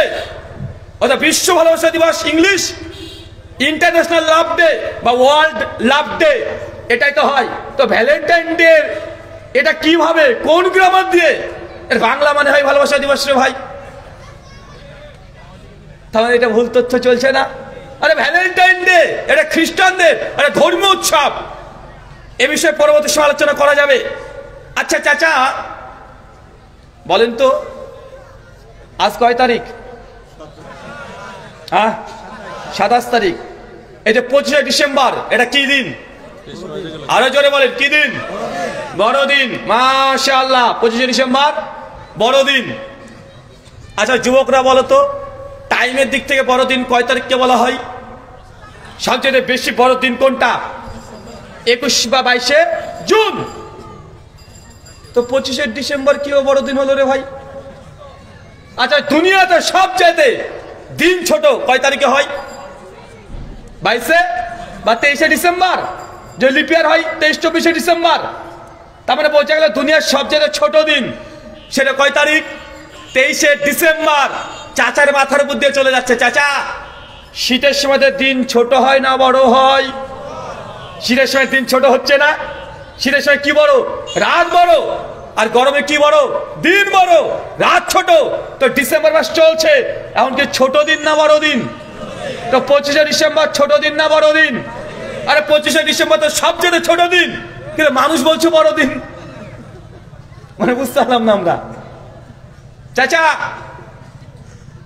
ওই মাঠে দেখবেন যখন আপনার গায়ে গরুগুলো চড়ে সেই সময় একটা সাপ আসে। কি সাপ নাম ওটা? ডারাস সাপ না কি বলেন আপনারা? ওটাই বলেন তো। রাজশাহী থেকে শিখেছে ওটা ডারাস সাপ। আচ্ছা ডারাস সাপটা আপনার গরু দুধ খেয়ে চলে যায় না? আর যায় কি যায় না? কথা বলে না। ডারাস সাপ দুধ খায় তো, খেয়ে চলে যায়। আপনার গরুর দুধ আর থাকে না, শুকিয়ে দেয়। আচ্ছা যারা মাধ্যমিক দিয়েছে তারা বলো তো সাপ কি দুধ খায়? সাপ তো দুধই খায় না। তা আপনার ডারাস সাপের দুধ এতদিন কে খেলো? চাচা সাপ জীবনে দুধ খায় না। ওকে যদি জোর করে দুধ খাইয়ে দেন ও 7 থেকে 8 ঘন্টা পরে এমনি মারা যাবে বিষের প্রতিক্রিয়াতে। জোর করে যদি খাইয়ে দেন ও বাঁচতে পারবে না, হজম করতে পারবে না। কারণ দুধকে হজম করার জন্য যে এনজাইমের প্রয়োজন, সে এনজাইম সাপের শরীরে নাই। ও মাছি খাবে, পোকা খাবে, ব্যাঙ খাবে, এইসব প্রাণী খেতে পারবে, ও দুধ খেতে পারে না। কিন্তু আমরা সাপকে দুধ খাচ্ছি না। তো আপনাকে যদি এইভাবে বলতে শুরু করি যে আপনি বুঝেন যেটা সম্পূর্ণ উল্টো, অপোজিট সমাজে চলছে। ওই যে আগে দেখাতো যে এই বিভিন্ন রকমের গ্রামে বিভিন্ন সাপ উড়ে আসতো, এসে বিন বাড়াচ্ছে, প্যাঁপো করে বিন বাড়াচ্ছে, আর সাপ তাকে ফসফস করছে। কিন্তু সাপ শুনতেই পায় না, সাপের কানই নাই, ও শ্রবণ শক্তি নাই, ও দৃষ্টি শক্তি আছে, ও দেখতেই পারে না। ছোটবেলায় বলতো যে হাতিরকে যদি একবার এই কোনো সাপকে যদি একটা মেরে দিস, তাহলে আর একটা সাপ প্রতিশোধ নেওয়ার জন্য 10 বছর পরও আসবে, আছে না? মানে সব কেচ্চা কাহিনী। সাপকে নিয়ে মানুষের অনেকগুলো মিথ আছে, যে সাপ নাকি আগে মানুষ থেকে সাপ হয়ে যেত। সিনেমাতে দেখেছেন না চাচা, এই হাত উপরে তুলে আর মানুষ সাপ হয়ে যায়, আবার সাপ থেকে মানুষ হয়। মানে সমাজের যে কুসংস্কার আপনি দেখছেন। আরে 25শে ডিসেম্বর তো দিন তো ছোট, তারপরে আপনি বলছেন বড়দিন। জানেন সাপ দুধ খায় না, তারপরে আপনার বিশ্বাস নেই, সব দুধ খেয়ে পালিয়ে গেছে। ভ্যালেন্টাইন ডে বাংলা মানে জীবনে ভালোবাসা দিবস হয় না। আপনি ইংলিশ জানেন, ভালোবাসা দিবসের ইংলিশ লাভ ডে, কিন্তু কিভাবে ভ্যালেন্টাইন ডে বলে দিচ্ছেন? তার মানে আমাদের মধ্যে ভুল আছে, এটা আপনাকে বুঝতে হবে। সম্মানিত সুধী, আমরা বলছিলাম দিন ইসলামের মধ্যে নিজের ইচ্ছা মতো শরীয়তে বাড়াতেও পারবেন না, কমাতেও পারবেন না। ওই যে নবী মুসা আলাইহিস সালাম আর আল্লাহ নবী আসমানে আছে, কোথায় কথা বলেন? এই ঘটনা থেকে 5টা শিক্ষা আছে, কমপক্ষে 1 ডজন ইস্তেদলাল এখান থেকে করা যায়। প্রসঙ্গক্রমে 4-5টা বলি। চাচা বলেন তো, নবী মুসা আলাইহিস সালামের মর্যাদা বেশি না আমাদের নবীর মর্যাদা বেশি? আমাদের নবীর মর্যাদা বেশি। তার মানে বোঝা গেল কখনো কখনো ছোটরাও বড়দের ভুল সংশোধন করে দিতে পারে। কেন নবীর কে বলছে যে আপনি ঘুরে যান? কে বলছে? মুসা নবী। তো মুসার চাইতে আমাদের নবীর তো মর্যাদা, মাকাম, তার আজমত অনেক বেশি। তার মানে ছোটরা বড়দেরকে পরামর্শ দিতে পারে, মানে মুরিদরাও পীর সাহেবকে পরামর্শ দিতে পারে। পীর যদি একটু বাঁকা চোখে দেখে, জানতে পীর না, ও টাটকা কাঁচা শয়তান। 2, এই হাদিস থেকে প্রমাণ হয় আমাদের নবী আলেমুল গায়েব না, তিনি উম্মতের সব খবর জানেন। এটা নয় কিভাবে চাচা, নবী যদি উম্মতের সমস্ত গায়েবের খবর জানতেন, তা আল্লাহ যখন 50 দিয়েছে নবী ডিরেক্ট তখন আল্লাহকে বলতেন, আল্লাহ উম্মত 50 পারবে না, তুমি 5 দাও। বলতেন কি বলতেন না? বলে নাই, তিনি নিয়ে চলে এসেছেন। অতএব নবী আলেমুল গায়েব না। 3, এই হাদিস থেকে আরেকটা নুকতা বের হয়, আর এটা আজকের আলোচনার সঙ্গে সাদৃশ্যপূর্ণ। চাচা বলেন তো, নবীদের যদি এই পাওয়ার বা অথরিটি থাকতো যে শরীয়তের কোন জিনিস বৃদ্ধি করবে অথবা কমিয়ে দিবে, তাহলে বারবার নবী মুসা আলাইহিস সালাম আর আল্লাহর নবী আল্লাহর কাছে যাওয়ার কি দরকার ছিল? তারা নিজেরা দুজনে আপোষে আসমানে মিটিং করতো যে আল্লাহ 50 দিয়েছে, তবে আমরা 2-তে 5 দেব। বারবার আল্লাহর কাছে যাওয়ার কি দরকার ছিল যে আল্লাহ নামাজ কমিয়ে দাও, নামাজ কমিয়ে দাও? অতএব প্রমাণ হচ্ছে নবীদের এখতিয়ার ছিল না যে আল্লাহ দেওয়া 50কে ইচ্ছাকৃত 5 করে কমিয়ে দিবে, এটা নবীদের এখতিয়ার ছিল না। এই জন্যই বারবার আল্লাহর কাছে যেতে হয়েছে। কথা বুঝতে পারলেন না? যে নবীর অধিকার থাকতো তা আল্লাহর কাছে যাওয়ার দরকার ছিল? কথা বলে আল্লাহর কাছে যাওয়ার দরকার ছিল না। কেন? আল্লাহ কোরআনে বলছেন, সূরা নাজম সূরা নম্বর 53 আয়াত 3 এবং 4, ওয়া মা ইয়ানতিকু আনিল হাওয়া ইন হুয়া ইল্লা ওয়াহয়ু ইউহা। আমার নবী নিজের তরফ থেকে কোনো কথা বলে না, আমি আল্লাহ যা ওহী করি নবী আমার তাই বলে। তার মানে বোঝা গেল আল্লাহ নবীর অধিকার নাই যে শরীয়তের মধ্যে কিছু বাড়িয়ে দিবে অথবা কিছু কমিয়ে দিবে। এটা একমাত্র আল্লাহর অধিকার। কার অধিকার? কার অধিকার? আল্লাহর অধিকার। আল্লাহ নবী রাসূলকে এই অধিকার দেয় নাই। চাচা, রাসূল এটা তো আরবি শব্দ, বাংলা মানে করলে কি হয়? রাসূলের বাংলা মানে কি? বার্তা বাহক। বার্তা কার? নবীর না আল্লাহর? বার্তা তো আল্লাহর, নবী বহন করছে, তার জন্য রাসূল বলা হয়। ইংলিশে বলা হয় মেসেঞ্জার। ওই যে ফেসবুকে মেসেঞ্জার আছে না, মেসেজ আপনি দেন, ওটা ফেসবুক কোম্পানি মেসেজ নয়। তো রাসূল মানে হচ্ছে বার্তা বাহক। বার্তাটা কার? আল্লাহর না নবীর? বার্তা আল্লাহর। এই জন্য রাসূল বলা হয়। নবীদের অধিকার নেই, যে তারা নিজের ইচ্ছে মতো শরীরে বাড়াবে অথবা কমাবে। অনেকগুলো হাদিস পাওয়া যায়, কোরআনের আয়াতও পাওয়া যায়। সূরা তাহরিম সূরা নম্বর 66 আয়াত নম্বর 1, 2, 3।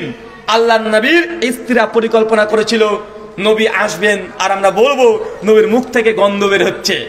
এই ঘটনা শোনা আছে না? তা আল্লাহ নবীর কাছে, আল্লাহ নবী একজন স্ত্রীর কাছে এসেছে, বলছে আল্লাহ নবী আপনি কি খেয়েছেন? তো আমি তো মধু খেয়েছি। বলছে দুর্গন্ধ বের হচ্ছে, গন্ধ ভালো লাগছে না। আল্লাহ বলছে মধু খেলাম, গন্ধ কেন বের হবে? তিনি চলে যান আরেকজন স্ত্রীর কাছে, উনিও বলছেন ইয়া রাসূলুল্লাহ কি খেয়েছেন আপনি? বলছে মধু খেয়েছি জানেবের ঘর থেকে। বলছে গন্ধ বের হচ্ছে যে। নবী অবাক, বলে কি? আরেকজন স্ত্রীর কাছে গিয়েছে, উনিও বলছে ইয়া রাসূলুল্লাহ কি খেয়ে এসেছেন আজকে? দুর্গন্ধ বের হচ্ছে নবী আপনার মুখ থেকে। আল্লাহ অবাক। নবী তখন বলছে মধুতে যদি গন্ধই হয়, আজ থেকে মধুকে আমি হারাম করে নিলাম। আল্লাহর সঙ্গে সূরা তাহরিমের 2 নম্বর আয়াত অবতীর্ণ করে দিচ্ছেন, ইয়া রাসূলুল্লাহ আপনার পরে জামি হালাল করেছি, স্ত্রীকে খুশি করার জন্য আপনি হারাম করে নিচ্ছেন। আরে মধু তো হালাল, সূরা নাহলে আল্লাহ আগে থেকে অবতীর্ণ করে দিয়েছে যে মধুতে অনেক শিফা আছে, আর আমি হালাল করেছি, আর স্ত্রীকে খুশি করার জন্য হারাম করে দিচ্ছেন। তার মানে বোঝা যাচ্ছে নবীর নিজের ইচ্ছে মতো তিনি কোন জিনিসকে হালাল বা হারাম তিনিও করতে পারতেন না। আল্লাহ যা আদেশ করেছেন তিনি সেগুলোই কেবলমাত্র পালন করতেন। কিন্তু আমাদের শরীয়তের সমাজে আছে, ওরা বলছে আমি জানি মিলাদ কোরআনে নেই, মিলাদ হাদিসে নেই, তাহলে করছেন কেন বাবা? আরে ভালো কাজ করলে ক্ষতি কি আছে না? কথা বলেন। ও বুঝতে পারছে যে জানি। দেখো কিয়াম, শবে বরাতের হালুয়ারিটি হিসু করার সময়তে ওটাকে ধরে 40 বার লাফালাফি আছে না? যখন গরুস্থানে নিয়ে যাচ্ছেন লাশটাকে, এই কাঁধে 40 হয়ে গেছে, কাঁধ পরিবর্তন আছে না নাই? 10 ধাপ বা 40 ধাপ পর পর আপনি হচ্ছে কাঁধ পরিবর্তন করছেন, আছে না নাই? সবগুলো কুসংস্কার, না কোরআনে আছে না হাদিসে আছে। এটা মেড ইন বাংলাদেশ। এটা কি কথা বলেন? এটা মেড ইন বাংলাদেশ। মানে কিভাবে যে শরীয়তে ঢুকে গেছে, এগুলো কিভাবে যে ঢুকে গেল?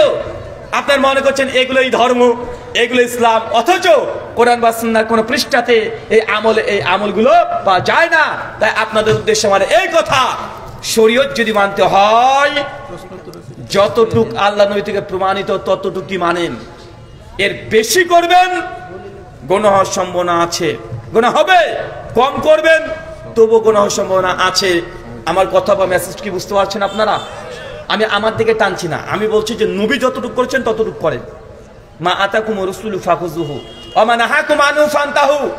আমার নবী যতটুকু আদেশ করেছে, যতটুকু তোমাদেরকে দিয়েছে ততটুকু গ্রহণ করো, আর যা দেয় নাই সেটাকে ছেড়ে দাও।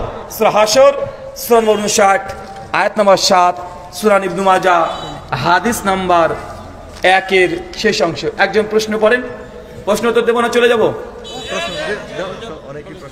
অনেক প্রশ্ন করছেন না? আচ্ছা, আমার লেখে অনেকগুলো বই আছে, আজকে 3টে বই পাওয়া যাচ্ছে। 1, ফিতরা কি দিয়ে দিবেন, টাকা না খাবার? খাবার। যারা বলে টাকা দিয়ে দিতে হবে বা দেওয়াটা জায়েজ, তারা কোন কোন দলিলের ভিত্তিতে দেয় সেগুলিকে খণ্ডন করা হয়েছে। আর আল্লাহ নবীর সাহাবী তাবে তাবাইন 4 ইমাম সহ যারা বলেছেন ফিতরা হবে খাবার দিয়ে, টাকা দিয়ে নয়, সে দলিল আদিল্লাহ প্রমাণ সহ বইটাকে রচনা করা হয়েছে। আরেকটা বই আছে, মেয়েরা মসজিদে গিয়ে নামাজ পড়তে পারবে কি পারবে না, 46খানা হাদিস দ্বারা প্রমাণিত আল্লাহ নবী সাহাবী তাবে তাবাইন পর্যন্ত মহিলারা মসজিদে গিয়ে সালাত আদায় করেছে, ওমর নিষেধ করে নাই। এরা মিথ্যা কথা সমাজে প্রচলিত হচ্ছে। আরেকটা বই আছে, হাত কোথায় বাঁধবেন, বুকে না নাভির নিচে না হাত ছেড়ে না কপালে। মানে বক্তা তো কপালে বাঁধার কথা এখন বলছে, তাই না? তো কোথায় নবী বেঁধেছে সেখানে আমাদেরকে বাঁধতে হবে। কোন মাযহাবে কোন ফিকহের কিতাবে কি আছে ওটা গুরুত্বপূর্ণ নয়, আমার নবী কি করেছে এটা গুরুত্বপূর্ণ। কথা বুঝতে পারলেন না ভাইজান? আমি নবীর অনুসরণ করি, আমরা নবীর কালেমা পড়েছি, কোন ব্যক্তি বিশেষ আমরা কালেমা পড়ি নাই। ইসলামে এসেছি নবীকে দেখে, কোনো ইমাম বা কোনো পীর সাহেবকে দেখে নয়। তাই হাত কোথায় বাঁধবেন এই মনে একটা বই লেখা আছে, স্টেজের ডান দিকে বা বাম দিকে, ডান দিকে বিক্রি হচ্ছে। এখন বইগুলো নেওয়ার দরকার নেই, প্রশ্ন উত্তর শেষ হবে তারপর আপনারা নেবেন। জি, প্রশ্ন। আসসালামু আলাইকুম ওয়া রাহমাতুল্লাহ। একবার প্রশ্ন করেছেন হিজবুত তাওহীদ সংগঠন সম্পর্কে জানতে চাই। হিজবুত তাওহীদ সংগঠন সম্পর্কে জানতে চান, এদের যা কার্যকলাপ হিজবুত তাওহীদ না হিজবুত শয়তান বলাটাই বাঞ্ছনীয়। এ বিষয়ে আমার দুটো আলোচনা আছে, প্রায় 1.5-3 ঘন্টার। আজ থেকে 5 বছর আগেই তাদের সম্মানিত ইমাম, সরি ইমাম না, এমাম, ইমাম তো না, এমাম বলে না ওরা, এমাম সেলিমকে বলেছিলাম যে অনলাইনে অন্ততপক্ষে একটা বাহাস বা মুনাজারা বা বিতর্ক বা সিম্পোজিয়াম বা সেমিনার বা ডিবেট কিছু একটাতে আসছে, কিন্তু তারা রাজি নয়। দুটো আলোচনা আছে, তাদের আকীদা, তাদের মানহাজ এটা সম্পূর্ণ ভুয়া। তাদের বিভিন্ন বইয়ে তারা লিখে রেখেছে ইসলাম 70 বছর পর্যন্ত, নবীর 70 হিজরি পর্যন্ত ঠিকঠাক ছিল, তারপর ইসলাম বাতিল হয়ে গেছে, ইসলাম আর ইসলাম নাই। এখন তারা যে ইসলাম পালন করছে, দাড়ি চেঁচে ঘুরে বেড়াচ্ছে, মেয়েদেরকে নিয়ে ঘুরে বেড়াচ্ছে, মাঝে গান টান শুনছে, এগুলো নাকি প্রকৃত ইসলাম। আর আমরা যারা গোটা বিশ্ব জগতে মুসলমানরা আছি, এরা নাকি সব ভুয়া ইসলাম। তো যারা মাতাল না, তারা খুব সহজে বুঝে নাই যে আসলে কার কথা বাহ্যিক দিক থেকেও মনে হক মনে হয়। তাদের দাবি শ্রীকৃষ্ণ তিনিও আল্লাহর একটা নবী ছিলেন। এখন বলেন শ্রীকৃষ্ণ নবী ছিলেন? হ্যাঁ, শ্রীকৃষ্ণ যদি নবী থাকে তাহলে ভাগবত পুরাণে লেখা আছে রাধার সঙ্গে রাসলীলা করেছে, মানবে তো আবার? আর রাসলীলা কথা বলতে পারবো না, মানে ওগুলো যদি এখন সরাসরি যদি বলি, মানে গল্পের আকারে ভাগবত পুরাণ 8ম স্কন্ধের 72 নম্বর অধ্যায়ের পুরো চ্যাপ্টারটাই শ্রীকৃষ্ণ কিভাবে রাসলীলা করেছে রাধা রানীর সঙ্গে। রাধা রানী যদিও তার মামি ছিল, কানাইয়ের স্ত্রী ছিল, শ্রীকৃষ্ণের মামি ছিল। এখন এই ঘটনা বললে আমাকে আর এখানে থাকতে হবে না, ইউসুফ আলাইহিস সালামের ওই জায়গাতে চলে যেতে হবে, কারণ আমাকে তো ফিরে যেতে হবে না। তাই তাদের আকীদা মানহাজ একদমই বাজে।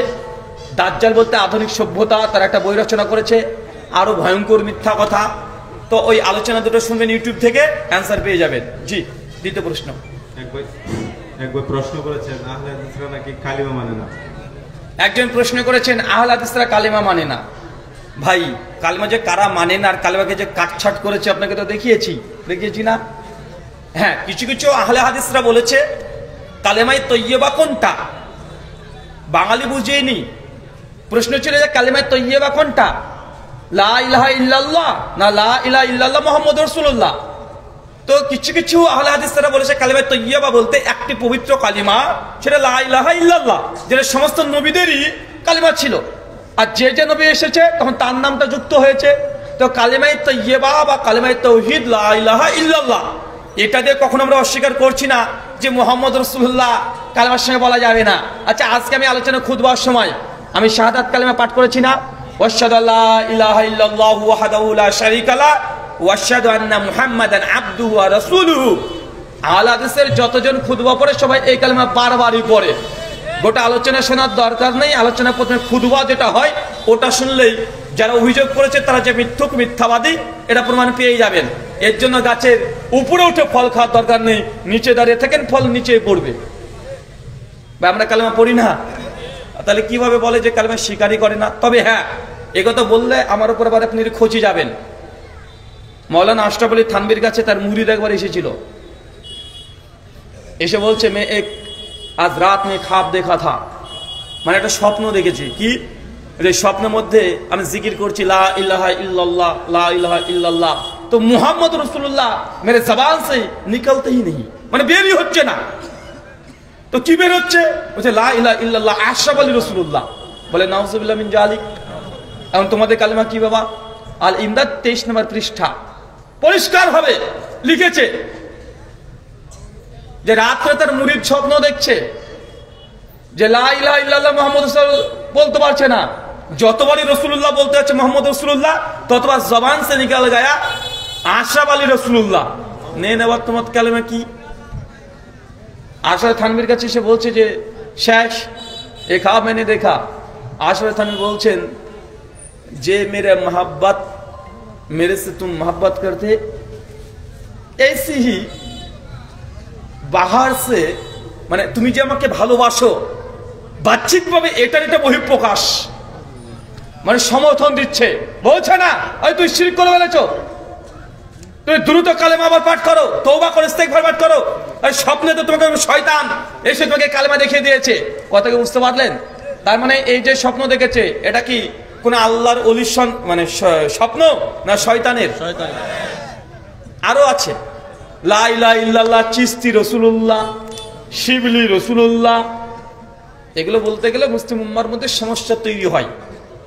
বেরেলবিরা লিখেছে চিশতি রসুল্লাহ মানে খাজা মুইনুদ্দিন চিশতি রসুল্লাহ। হাস বাহেস্ট, পাকিস্তান করাচি থেকে ছাপা, 578 নম্বর পৃষ্ঠা একটা ঘটনা লিখেছে। একজন মুরিদ হতে এসেছে, বলছে मैंने तुमको मुरीद कर सकता हूं लेकिन मैं जो आपको बोलूंगा वही आपको बोलना पड़ेगा। तो तब बोलছে ठीक है कोई बात नहीं, अब जो जो कलेमा मेरे को सिखाएंगे मैं वही लेंगे। तो যখন এই কথা বলে দিয়েছে তখন বলছে বলিए ला इलाहा इल्लल्लाह चिश्ती रसूलुल्लाह। और फिलहाल वो मुरीद ने एक कलेमा पढ़ लिया। স্পষ্ট লেখা আছে। আমি গত বছর একবার আলোচনাতে বইটা সঙ্গে করে নিয়ে এসে মানুষকে দেখিয়েছি যে লেখা আছে। আমি মিথ্যা কথা কখনো বলি না, আর তথ্যচারের কোনো কথা বলি না। কেউ যদি বলেন তথ্য দেখতে চান, ইনশাল্লাহ এখনই তথ্য দেখে দেওয়া যাবে, কারণ এখন ইন্টারনেটের যুগ। এখনই গুগল মামাতে চলে যাবেন, লিখবেন হাস বাহেস পিডিএফ, এখনই চলে আসবে। আসবে কি আসবে না কথা বলেন? আর বাংলাদেশে বইটার একটা অংশ অনুবাদ হয়ে গেছে, চরমনে পীর সাহেবরা করেছে, মানে তাদের প্রকাশনী। বইটার নাম আনিসুর আরওয়াহ, রুহের খোরাক, এই নামে অনুবাদ হয়ে গেছে। বইটা কিনে নিয়ে আসেন। 119 পৃষ্ঠাতে এই ঘটনা লেখা আছে, না পেলে আমাকে বলে দিবেন। তাই আহলে হাদিস আমরা কালেমা মানি না তা নয়, ওদের কালেমাতে ভেজাল আছে। পীর সাহেবকে মাঝে কালেমার মধ্যে ঢুকিয়ে দিয়েছে। শুকরান। জুমার খুতবার সুন্নাহ পদ্ধতি। জুমার খুতবা সুন্নাতি পদ্ধতি কি? জুমার খুতবা আল্লাহর হামদ, সানা, নবীর প্রতি দুরুদ, উম্মার প্রতি দুরুদ, নসিহা, এই 5টা শর্ত। কি বললাম? আল্লাহর হামদ মানে প্রশংসা হবে, সানা বিভিন্ন রকমের প্রশংসা স্বরূপ কথাবার্তা থাকবে, নবীর প্রতি দুরুদ থাকবে, মুসলিম উম্মার পরে নসিহা থাকবে, আদেশ উপদেশ নির্দেশ থাকবে, আর উম্মার জন্য দোয়া থাকবে। এই 5টা শর্ত থাকলেই জুমা কমপ্লিট, খুতবা কমপ্লিট। শুকরান। বাংলাতে না আরবিতে? জুমার খুতবা 2টা, ঈদের খুতবা 1টা। জুমার খুতবা কয়টা? 2টা। সহিহ বুখারী, সুনান আবু দাউদ, হাদিস নাম্বার 1049। আল্লাহ নবী যখন খুতবা দিতেন হাতে একটা লাঠি রাখতেন। আল্লাহ নবী যখন খুতবা দিতেন 2 খুতবার মাঝে একবার সমীক্ষণের জন্য বসতেন। 2 খুতবার মধ্যে সবচেয়ে বেশি দোয়া বেশি কবুল হয়। যেই সময়টা বসছে 10 সেকেন্ড, 20 সেকেন্ড, 30 সেকেন্ড, ওই সময় দোয়া সবচেয়ে বেশি কবুল হয়। এখন প্রশ্ন, খুতবা আরবিতে হবে না বাংলাতে হবে? খুতবা আরবিতেই হয়। খুতবা কিসে হয়? তো প্রথমে যে হামসানা যেগুলো হচ্ছে, ইন্নাল হামদালিল্লাহি নাহমাদুহু ওয়া নাস্তাঈনুহু ওয়া নাস্তাগফির, এগুলো শুনতে পান না? প্রথমে 4-5 মিনিট কিসে হয়? আরবিতে হয়। তাই খুতবাতে যেসব হাদিসগুলো বলবে, কোরআনের আয়াতগুলো বলবে, সেগুলো প্রাসঙ্গিক করবে, সেগুলোকে পাঠ করা হয়। আর ওগুলোকে সামনেই পরবর্তী সময়তে আপনি যেহেতু আরবিয়ান না, আপনার ভাষাতে অনুবাদ, ব্যাখ্যা, বিশ্লেষণ, তাৎপর্য এগুলো ব্যাখ্যা করা হয়। তো খুতবা কি ভাষায় হয়? আরবিতেই হয় মূলত। এখন কেউ যদি প্রথমে আসসালামু আলাইকুম ওয়া রাহমাতুল্লাহ, আল্লাহ নবী বলেছেন এটা হালাল ওটা হারাম, ডাইরেক্ট সবই বাংলা বলে, খুতবা হবে না। কথা বুঝতে পারলেন? প্রথমে যে হামদ, সানা, নবীর প্রতি দুরুদ এবং নসিহা, এইগুলো আরবিতে হতে হবে। কথা বুঝতে পারছেন? তারপরে এগুলোকে সামনে রেখে বাংলা বিশ্লেষণ, তাৎপর্য বর্ণনা করবেন। এটা অনুমোদিত, এটা জায়েজ, কোনো সমস্যা নাই। কিন্তু আমাদের সমাজে আছে কি? আমাদের সমাজে যখন দেখা যায় যে না, একদম ডাইরেক্ট কোটাটাই আরবি বলে দিয়ে চলে যাচ্ছি, আর আপনারা মুসল্লি সব আরবির পণ্ডিত এক একটা, সব ঘুমাচ্ছেন, মানে এত বুঝছেন, মানে ঘুমে নাক ডাকছে একদম।